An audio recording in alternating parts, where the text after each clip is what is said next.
Olá, tudo bem? Bem-vinda, bem-vindo a mais uma Prosa com Bertalha. Prosa cada vez mais fantástica, onde as pessoas do bem aqui comparecem para compartilharem suas experiências e os seus conhecimentos. E olha a prosa que nós estamos trazendo hoje para a Prosa com Bertalha: ciclo de gestão e estratégia em supply chain. Líderes modernos são confrontados diariamente com a necessidade de atingir metas e resolver problemas em um cenário de alta complexidade. Nesta prosa, destacamos a importância de um planejamento eficaz e uma execução exemplar para alavancar os resultados das organizações. Isto demanda um tripé que envolve pessoas com conhecimento, fortalecimento dos processos e disciplina na execução. Esses pilares são fundamentais não apenas para aumentar a performance, mas também para desdobrar estratégias e alcançar grandes resultados. Com isso, esperamos inspirar organizações a adotarem uma abordagem robusta, criando um propósito comum e cultivando a mudança de mindset necessária para o sucesso contínuo. Estamos apenas no início desta transformadora jornada. Nós vamos refletir sobre esse tema fascinante e importante aqui na Prosa com Bertalha, onde a educação e os negócios caminham juntos para trazer mais inspiração à sua jornada. E para fazer essa prosa comigo, eu terei o privilégio de trazer aqui a minha amiga Renata Cabrini. Olha só que honra, que orgulho trazer aqui para a Prosa com Bertalha a Renata. Renata, seja bem-vinda. Muito obrigada, Paulo. Fico muito satisfeita e feliz com o seu convite. É um prazer enorme estar aqui com você. Bom, prazer para quem não me conhece, sou a Renata Cabrini, sou head de Planejamento Logístico e Estratégia de Supply Chain. Estou hoje na Raizen e vou contar aqui um pouquinho dos trabalhos que a gente fez de estratégia e como que a gente vem ajudando a companhia, né? E também como a gente ajuda outras empresas a trabalharem a estratégia junto com a gestão do dia a dia. Olha só que fantástico, que bacana, baita experiência. Com certeza você vai trazer uma contribuição muito legal aqui para as pessoas que acompanham a Prosa com Bertalha. E vamos pedir para o pessoal botar um joinha lá para você, ô Renata, acompanhar a nossa prosa, se inscrever no canal, aqueles que ainda não são inscritos, nós estamos passando de 22 mil pessoas inscritas no canal, é um número fantástico para a gente, né? E acionar ali o sininho de notificação. Então, botar o joinha aí para a Renata, porque nós vamos desbravar essa prosa. Renata, vamos contextualizar esse tema. Qual a relevância dele? Quando a gente fala de estratégia, né, às vezes ela é um pouco não trivial, porque parece algo bastante intangível. Mas quando a gente olha para onde uma empresa está querendo crescer, ou quando a gente olha qual é o futuro de uma organização, a gente precisa ter muito claro quais são os caminhos para onde essa empresa está querendo ir e como que você faz com que toda a máquina por debaixo, né, olha ali para cima, eu brinco, olha para o Olimpo e fala assim: o Olimpo está querendo ir para lá, mas como a gente organiza aqui embaixo para a gente conseguir entregar esses resultados.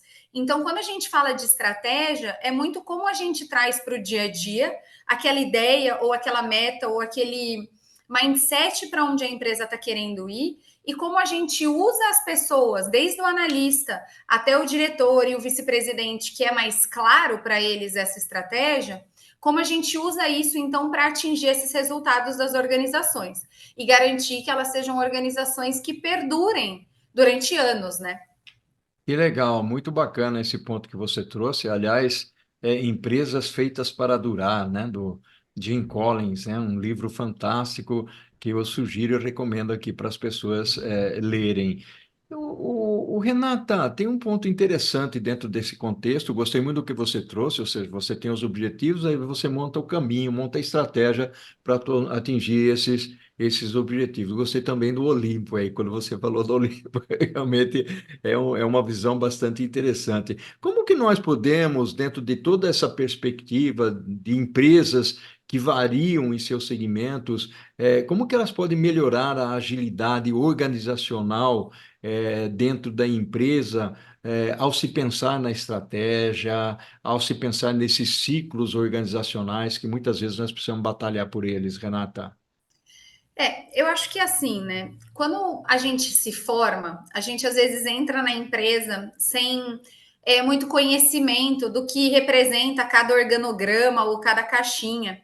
E às vezes isso é difícil mesmo para o funcionário que vai ganhando essa amplitude de pensamento e de conhecimento ao longo da carreira. Só que quando a empresa está organizada, né, de uma maneira onde você tem papéis e responsabilidades muito descrito, onde você tem o ciclo dali, da onde aquele processo, como aquela cadeia funciona, você pega desde a pessoa que acabou de entrar até as pessoas mais sêniores, e aquele processo ele está muito bem descrito e desenhado. E aí, às vezes, quando a gente fala de processo, as pessoas acham que, putz, vai travar aqui ou vai ficar tudo muito processualizado no sentido de ser burocrático. Mas, na verdade, quando você tem aquilo processualizado, você tem de uma maneira mais rápida, né? Como olhar para aquele fluxo, entender onde estão seus gargalos, entender onde a gente tem oportunidade de talvez mudar alguma função ou alguma atividade em prol de garantir que você ganhe agilidade ou que você atinja algum objetivo que aquele fluxo ou aquele processo está te travando ou limitando naquele momento. Então, eu acho que a ideia aqui é muito mais como, de maneira ágil e prática, você consegue garantir uma gestão de conhecimento na organização, porque hoje, quando a gente fala com esse mundo Bunny, VUCA, né, com todos esses nomes diferentes, às vezes as posições a gente gira mais rápido. E os jovens hoje em dia querem ficar menos tempo nessas cadeiras. Então, se você não tem muito bem estruturado e se você não consegue ser capaz de passar essa estratégia de lá de cima para execução, você acaba perdendo informações. E é como um telefone sem fio, no fim das contas, né? É uma brincadeira de criança, mas que, na verdade, na vida adulta, a gente percebe muito isso. É uma informação que ela começou num lugar e como ela vai passando por diversas pessoas. Se esse fluxo não estiver bem amarrado e as pessoas não estiverem muito bem conectadas e entendendo qual é a visão, a chance daquela informação se perder no caminho ou ser interpretada de uma maneira diferente é muito grande. Bacana. Você tocou num ponto aí bastante interessante, ô Renata, que é a parte de processos, né? Os processos são extremamente importantes dentro da organização. E quando nós fazemos a conexão da estratégia com o processo, aí fica um pouco de saber como trabalhar essa estratégia para fazer com que os processos realmente alavanquem essas estratégias e vice-versa. Quais são as estratégias eficazes que podem ser adotadas, ou Renata, na sua visão, para fortalecer os processos internos? Eu acho que quando a gente fala de estratégia em si, a estratégia no primeiro momento ela é uma ideia, né? Então ela eu gostaria de ser algo, eu gostaria de chegar em algum lugar. Então tem uma profissional que eu admiro muito, que é a Olga, que ela trabalha numa formatação com o grupo Vanto de criar estratégia, você vai lá para o futuro e do futuro você vem voltando, né? E aí, por que eu estou contextualizando e trazendo isso? Porque você tem, vamos usar um exemplo aqui, talvez bem banal, mas o homem queria ir para a Lua alguns anos atrás. Só que, tudo bem, a gente vai chegar na Lua, mas a gente precisa voltar. Então, a partir desse ponto onde você vai lá na frente, você começa a voltar, você entende que você precisa desenvolver uma liga que possa passar ali pela atmosfera e voltar, trazendo essas pessoas vivas de volta para a Terra. E a partir disso, você vai entendendo vários gargalos desses processos que ainda você não tem o know-how de como desenvolver. Então, no momento que essa ideia, né, ela vem para o como a gente vai operacionalizar isso, quando ela vem para o como, é onde os processos começam a se linkar. Porque é onde você precisa entender. Hoje, eu tenho alguma coisa desenhada para endereçar isso dentro do meu dia a dia de trabalho, dentro da minha área ou dentro da minha organização? Porque é muito essa ideia de As empresas, por exemplo, eu quero atingir um volume de venda tal. Tudo bem, mas para atingir esse volume, quais são as estratégias? A gente vai dar desconto? A gente vai buscar market share? A gente vai vir com um novo produto? Então, baseado nessa ideia, o processo ele é muito o como você vai fazer. E ter esse processo desenhado, ele ajuda a entender o que você precisa desenvolver que você ainda não tem, ou o que você precisa aprimorar, melhorar, para que você ganhe agilidade nisso. Então, às vezes é muito difícil quando a gente fala de trazer a estratégia para o dia a dia, porque muitas vezes ela é intangível. Ela fica ali no campo das ideias e você não consegue. Beleza, agora traz o balãozinho, né, da ideia para o chão e aterriza. E esse trabalho de aterrizar, ele é complexo. E se você não usa a processualização, e de novo, eu friso muito isso, não no formato de burocratizar, mas é entender como vai ser o fluxo daquela informação, você não consegue trazer isso para um dia a dia de quem vai operacionalizar. E aí é onde muitas empresas se perdem, onde você tem uma super estratégia bem definida, mas em algum momento ela não se conecta com o que está acontecendo no dia a dia da empresa. E aí você vê várias pessoas, várias empresas, né, falhando porque as pessoas não estão trabalhando indo em direção a esses processos que elas precisariam implementar ou desenvolver. Olha só que ponto fantástico que você trouxe, Renata. E aí me leva, inclusive, a pensar numa pergunta para você, voltada muito mais para a execução, né? Ou seja, você tem objetivo, tem estratégia, de que maneira a disciplina na execução ela impacta os resultados da organização, Renata? Muito. Eu acho que, inclusive, essa também é uma segunda. é, Como que eu posso dizer, oportunidade que muitas empresas têm a desenvolver. Porque eu brinco, né, que o mundo e as organizações muitas vezes são muito pendulares. Então, eu tô com esse pain point aqui, então eu vou trabalhar nesse pain point, eu esqueço todas as outras coisas e vou resolver isso.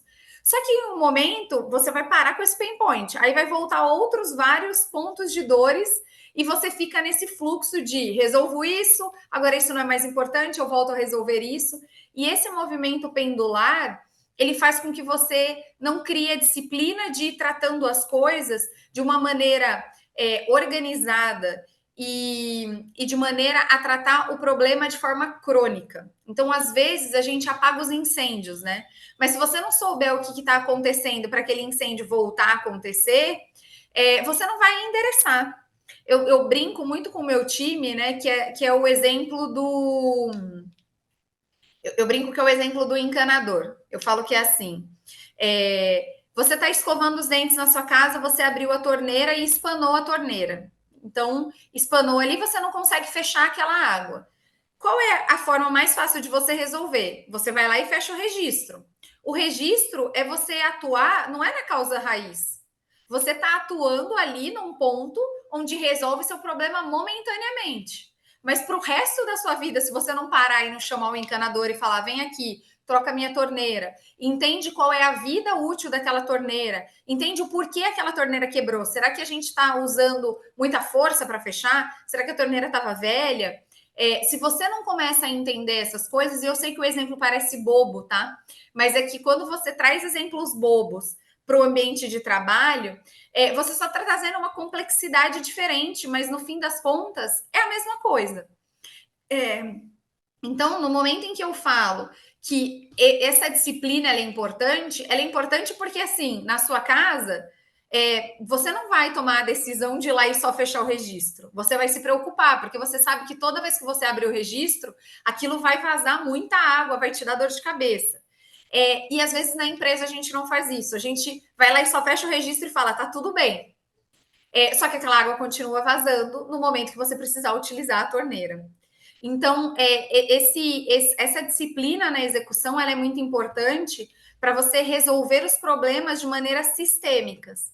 E aí você estruturar aquilo para que ele não volte. E que você possa evoluir, inclusive, para análises muito mais profundas, do tipo, talvez esse fornecedor de torneira não seja um bom fornecedor. Eu vou comprar uma marca mais nobre, eu vou mudar o material da torneira que eu estou utilizando. Então, são pensamentos que você só pode ter se você está realmente analisando a causa raiz daquele problema. E eu gosto da perspectiva que você traz. Pode parecer um exemplo simples, mas é na simplicidade que a gente aprende mais, né? Então, esses elementos que conectam pensamentos, criatividade, levam a gente a refletir de uma maneira mais simplificada. E aí me leva a um outro Que ponto. Oi, oi, ajuda, pode falar.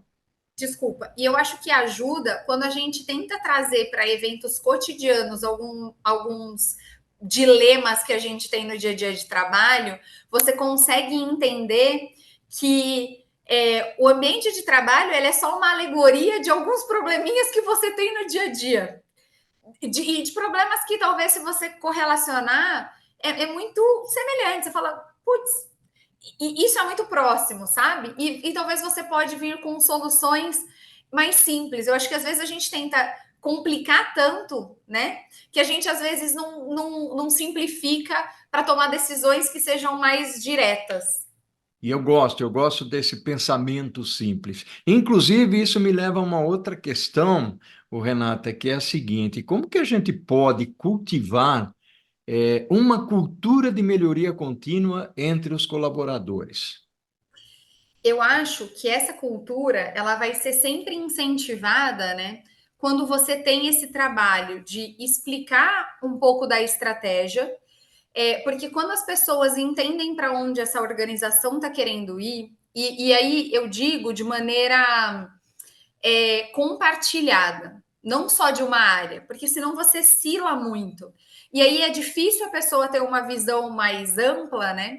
E você, nessa visão ampla, conseguir garantir que as pessoas saiam com ideias, ou a gente fala, né? Ah, pense fora da caixa.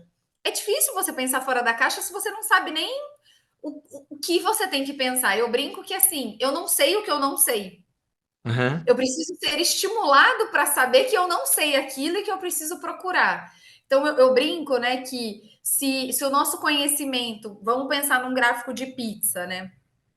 Você tem 10% do conhecimento do mundo.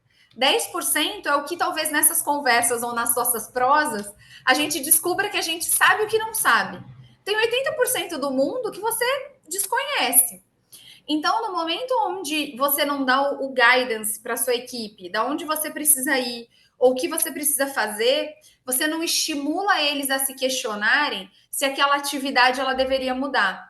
Porque as mudanças, e inclusive o que vai muito promover as pessoas, não é super projetos. Óbvio, super projetos eles são importantes, são, mas eles vão acontecer uma vez ou outra. O privilégio realmente de você trabalhar numa empresa e conseguir trabalhar a melhoria contínua e trabalhar de forma consistente é você ir mudando pedacinhos que vão naquele ambiente, né, somando-se com outros pedacinhos e vão mudando. Então, muitos analistas às vezes me perguntam, e eu vou derivar um pouco, tá, a pergunta, porque eu acho que algumas pessoas podem ter essa curiosidade. Muitos analistas me perguntam: poxa, o que eu faço para me promover rápido? Ou eu quero crescer na carreira, como que eu posso fazer? Olha a sua vaga, olha o que dentro da sua área, baseado na onde a companhia está querendo ir, ou baseado na atividade que você executa, aquilo que você fala, eu gasto muito tempo nisso. Tipo, isso é uma atividade que eu não vejo valor. Eu estou copiando e colando uma informação aqui e eu não vejo valor. Se aquilo te incomoda, veja naquele problema uma oportunidade. Uhum. E é onde você vai garantir essa melhoria contínua. Só que, de novo, você tem que estimular, porque senão, às vezes, na correria do dia a dia, a gente só pensa em entregar, né? Eu preciso entregar, porque meu chefe está me cobrando, eu preciso entregar. Mas às vezes, se você se programa e se orienta a tudo bem, eu preciso entregar, mas dessa vez aqui eu vou gastar uma hora a mais para entregar isso daqui. Só que eu estruturei isso para nunca mais ter que fazer desse jeito manual que eu faço. É onde você vai garantir que você tem uma visibilidade, você libera tempo e você está trabalhando a melhoria contínua. Então, esses insights, eles são difíceis de você ter se você não não desce, né, com essa estratégia ou com essa visão para onde a área quer ir, até o analista. Porque senão o analista ele vai se prender no quê? Naquela atividade. Ele não está vendo como aquilo impacta a cadeia de valor e o fluxo daquela empresa. Que bacana, sensacional. Renata, vamos fazer o seguinte: nós estamos finalizando o primeiro bloco aqui da nossa prosa, e nós vamos tomar um cafezinho, uma água, e a gente volta vapt-vupt para o segundo tempo. Pode ser? Combinado. Até daqui a pouco. Olha só que prosa fantástica nós estamos tendo aqui com a Renata. A Renata que está trazendo uma contribuição muito legal para a comunidade que acompanha aqui a prosa com Betalha. Renata, eu estou curioso aqui para saber quais são as principais barreiras para implementar as mudanças importantes em processos. Tá. Eu acho que assim, a primeira barreira é da comunicação.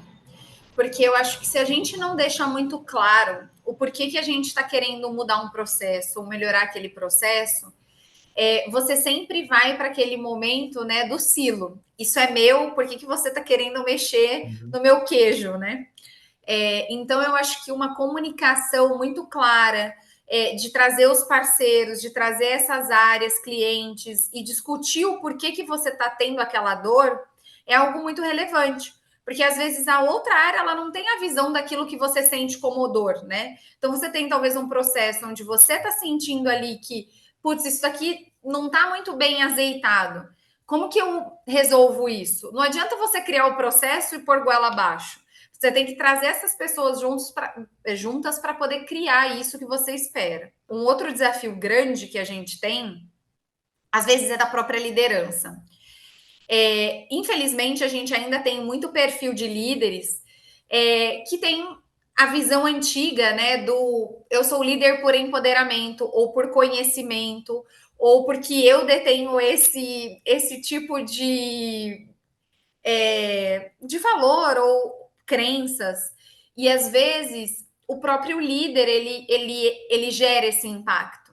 Porque se você não tiver uma liderança vulnerável, porque esses insights até de melhoria contínua, quando você começa a estimular, você vai ver que vai vir desde estagiário, batendo na sua porta e falando: olha, eu não entendo por que você me manda fazer essa planilha aqui, não. E essa planilha aqui eu acho que eu perco muito tempo. E às vezes esse debate ele é importante. E às vezes o líder nessa postura um pouco mais de manda quem pode, obedece quem tem juízo, né? Ele acaba não desdobrando a estratégia, porque ele não acredita no time, no sentido de, eu acho que meu time tendo esse conhecimento, ele é muito júnior, ele não vai conseguir me ajudar, ou eu acho que meu time pode deixar vazar essa informação. Então, eu acredito que quando você vem para uma liderança mais vulnerável, mas uma liderança que também desenvolve dentro dessa equipe uma confiança, explica o valor disso. Olha, a gente agora está em momento de sigilo, a gente não pode falar sobre essas informações. Isso é informação confidencial, não é para você levar no café da manhã lá da sua família e explicar o seu trabalho. Você começa a trazer essa relevância e você começa a dar importância para todos da cadeia. E às vezes é difícil, porque quando você tem que ser um líder assim, você acaba diminuindo a hierarquia. Então, eu acho que uma das dificuldades também é essa. Eu até brinco com um colaborador meu que eu acho que isso é o dilema do líder. O quanto eu dou de espaço para o meu time, mas o quanto eu me mostro não ser necessário. Porque você vive esse dilema. De às vezes, por exemplo, você fala, eu estou dando tanto espaço, meu time está conseguindo entregar, fazer. E, de novo, o belo disso é você orquestrar. E se você está orquestrando e está conseguindo isso em você, significa que você fez o seu trabalho, mas ao mesmo tempo, isso é um dilema do próprio líder, porque você olha e fala, eu sou substituível. A gente sempre é, no fim das contas, Uhum. né? Mas a gente tem a falsa sensação de que quando eu não estou fazendo isso, ou quando o meu time não sabe da estratégia, ou quando eu tenho isso mais nas minhas mãos, eu não sou substituível. Mas na verdade a gente sempre é, de uma forma ou de outra. E aí o que você pode fazer, na verdade, é talvez mostrar que de fato eu sou substituível por como eu orquestrei esse processo e o como o processo agora estão não nas pessoas, mas está na cadeia de valor, sabe? Então, é um pouco, eu acho que desse dilema e que ajuda a dificultar um pouco essa conversa de estratégia, processo. É difícil. Não, e é legal você ter trazido isso, Renata, ou seja, a gente sai um pouco da esfera mais técnica, vamos dizer assim, de falar de objetivos, de estratégia, de implementação, de execução, ou coisa desse tipo, até porque esse aspecto da liderança tem uma importância muito grande nesse processo todo, né? E um outro ponto que eu queria trazer aqui, dentro dessa perspectiva que você fala de liderança, você fala de pessoas, de colaboradores, de expectativas de pessoas, né? Como que nós podemos garantir que todos na organização, ô Renata, de certa forma, eles compartilhem um propósito comum, que tem muito direcionamento do objetivo, né? Eu acho que assim ajuda muito quando você tem, né, a alta liderança fazendo isso. Então, quando você tem um guidance da alta liderança e isso vem descendo e você desce de maneira estruturada. Então, processos que eu vejo muito valor poxa, eu vou fazer um kickoff do ano, eu convido todas as áreas ali e eu faço um kickoff da empresa, dizendo para Uhum. onde a empresa está querendo ir, colocando todos os líderes juntos, porque esses líderes vão passar esse senso de objetivo comum para as suas equipes. Porque quando você faz isso talvez muito cilado, você dificulta exatamente isso. Porque eu só tenho a visão do meu silo. E não é por maldade. É Uhum. porque eu tenho a visão estratégica dali da minha área para onde a minha área está indo. E às vezes, na correria do próprio dia a dia, é difícil realmente você puxar o seu par ali do lado e falar: ei, você que está em outra vice-presidência, ou outra diretoria, ou num outro departamento, né? O que você está vendo, ou para onde o seu gestor está te mandando ir, ou o que você está fazendo? É difícil, porque a gente às vezes não tem esse tempo. A gente sabe, né, que todas as organizações, você não tem recursos infinitos. Os seus recursos são finitos, as suas priorizações são finitas, inclusive. E baseado nisso, você tem que garantir que lá em cima essa liderança esteja ajudando a vir para esse caminho. Ah, poxa, mas o meu líder não faz. Então você deveria fazer. Porque eu acho que a gente também tem muito essa visão, né, de mas lá de cima não vem, então por que eu vou mudar isso? Não, isso faz parte. Você tá ali naquela organização para fazer parte dessa mudança, mudar essa cultura, esse mindset. Isso pode sim partir de você. Então, você que está ouvindo, por exemplo, essa prosa, pode olhar e falar: poxa, eu não sinto isso na minha empresa. Você já conversou com o seu gestor sobre isso? Você já Uhum. trouxe para alguém da sua liderança que você sente essa falta, esse direcionamento? Porque, tudo bem, de novo, existem líderes que não vão te abrir esse canal, né? Mas existem outros que talvez nunca foram questionados e nunca pararam para pensar. E no momento que você abre essa conversa, você puxa ele para te trazer e te dar essa visão ampla. E o que eu acho que é mais fascinante, tá, Paulo, é que no momento que você faz isso, você não está ali só ajudando a empresa e a companhia a ir para algum lugar, mas você está ampliando o seu conhecimento de negócio e você está conseguindo olhar além. Então, tem um livro muito legal que fala Pipeline da Liderança, que eu gosto muito, que ele explica qual é a sua função em cada uma das etapas, né, da sua carreira. E essa é a função de um gestor, de como você olha além só do seu silo, né? Então, se você está começando a olhar muito o seu silo, sabe para onde o seu silo está indo, isso deve ser um sinal ali, um pontinho de atenção, uma mosquinha falando na sua orelha. Você está fazendo isso errado. Você não está sendo, de fato, um líder que está olhando isso transversal na cadeia. Que bacana, muito legal. Nós estamos chegando no finalzinho aqui, mas eu gostaria de colocar uma outra pergunta para você, ô Renata. Com tudo isso que você falou, né, olhando a perspectiva, logicamente, da estratégia, da execução, que nós já mencionamos aqui, e agora trazendo esse assunto, que é um assunto importantíssimo, e a gente tem tratado disso aqui na prosa, que é a liderança, mas cada um traz a sua contribuição, cada um traz a sua visão, o que eu acho que é extremamente pertinente. Quais são os indicativos, na sua visão, ô Renata, de que dentro da jornada da liderança, dentro da jornada da gestão, nós estamos realmente evoluindo? Como é que você enxerga isso? Eu enxergo muito quando você consegue ter a vulnerabilidade nesse ambiente. Porque, assim, Eu falo muito para o meu time isso, né? Eu vou errar. Eu sou um ser humano e vai ter dias que eu vou acordar não tão feliz, vai ter dias que eu vou acordar triste e ninguém acorda e vai para o trabalho dizendo eu vou fazer o meu pior hoje. Sentei aqui, hoje eu vou fazer tudo errado. Não, mas às vezes você não está bem e algumas coisas passam desapercebido. Às vezes você usa uma palavra que, infelizmente, os nossos vieses estão dentro das nossas formas de se comunicar. Então, se você não tiver a interferência naquele ambiente que você está entrosado, né? Se você não tiver as pessoas te ajudando a evoluir, você não vai conseguir enxergar esse outro lugar. Então, a minha forma de entender que isso tá bom é muito como tá a fluidez da conversa e da conversa de todos os temas. Daquela conversa que te tira, às vezes, do prumo e você fala, putz, eu não sei lidar com isso, deixa eu entender e eu volto. Daquele feedback que às vezes você recebe e você fala, nossa, eu não percebi que eu tinha te machucado, deixa eu refletir e eu volto. Então, faz parte da liderança. E eu acho que a gente vem numa jornada, né, de mudança e essa nova geração exige muito disso, de querer entender o propósito, de querer entender o porquê está fazendo. E eu brinco muito que a minha geração, ela tá no sanduíche, né? Em cima você tem alguma parte ainda de gerações antigas, e embaixo você tem uma geração super nova que precisa de um propósito, precisa estar sempre conversando, precisa sempre estar desafiando, precisa sempre estar dizendo que não concorda. Então, eu acho que a minha geração de líderes hoje, ela tem esse desafio maior de como você se adapta a de cima, porque você também não pode vir numa postura de vamos ser vulneráveis e olha aqui, se não for assim eu não trabalho, porque você também tem que respeitar uma jornada, né?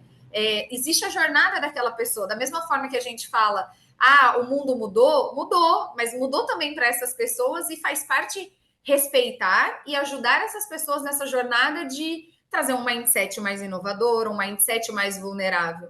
Então, esse trabalho de, no ambiente de trabalho, você sentir que essa vulnerabilidade, ela transborda, né, em todos os sentidos, não só de discutir naturalmente temas de salário, temas de liderança, temas de problemas do dia a dia, temas pessoais, inclusive. Eu acho que a pandemia trouxe muito isso para a gente, Uhum. né? De você olhar mais o lado humano. Então, eu acredito muito nisso, que o segredo está muito nesse caminho. Ele é difícil, ele não é fácil. Porque às vezes você entra no seu modo, né, sobrevivência de, nossa, mas você está desafiando a minha autoridade? E aí você fala, não é contra mim, não é para mim isso. É a forma que essa pessoa está vendo. Então, como eu crio um engajamento, como eu mostro, talvez, a forma que eu estou enxergando que essa pessoa não está, ou como eu permito também, como eu seja como líder, né? Como eu vou ser o corrimão de falar assim, erra, vai lá e cai andando na escada, mas não vai passar pro abismo, né? Tá aqui o corrimão, pode descer, talvez você vai descer um pouco é, errático, mas daqui para o abismo você não vai passar. Então, eu acho que isso faz parte do trabalho do líder. Não é fácil. Eu acho que ser líder é você saber que todos os dias você vai estar aprendendo, se desenvolvendo e tendo a humildade de saber que você vai errar também, sabe? Prosa fantástica, Renata. Gratidão enorme pela sua presença aqui na Prosa com Bertália. Eu que agradeço. Super feliz aqui de participar com você, contar um pouquinho sobre mim, sobre o meu trabalho. Não tive a oportunidade de falar, mas fiz Unicamp, então fico muito feliz de poder estar aqui. E depois me sigam no LinkedIn, nas redes sociais. Estou super à disposição para bater um papo com quem quiser, tirar dúvidas também, porque sempre tem dúvidas, né? Às vezes a gente vai respondendo aqui e fica um ponto solto. Então, muito obrigada por essa conversa. Uma alegria enorme aqui, uma gratidão a você, Renata, pela contribuição que você trouxe à Prosa com Bertália. E é aquilo que eu falo sempre no final, ao infinito e além, Renata. E o que nós fazemos em vida ecoa na eternidade. Tchau, Com Renata. certeza. Tchau, até.